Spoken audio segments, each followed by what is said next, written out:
because many of the people who have the problem, they don't have the answer either.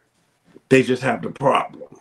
So we just have to have difficult conversations and work together. And as I said, the church is going to go on no matter what the complaint is. That's true. So let's have this difficult conversation. First, let's start here.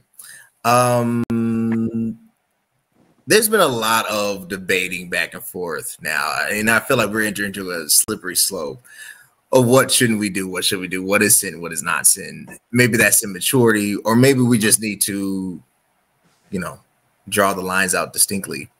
There was a pastor who I actually admire, I actually listen to, and I've been trying to digest, and I agree, I still think that's an internal conversation. He brings up the essence of profanity. He says, profanity is not a sin. I believe believers should not be saying certain things.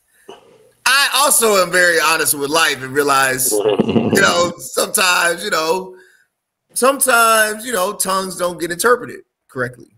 And things are said, should not be said, but are said, whether you agree with it or not.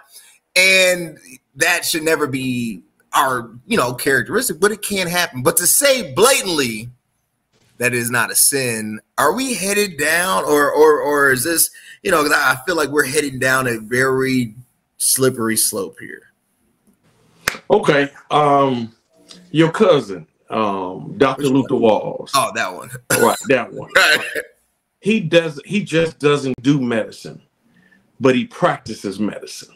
Right. And one of the things that we have to understand is that when it comes down to sin, you can practice sin as well. And the art of practicing is to get better at it, right? So whatever you're doing.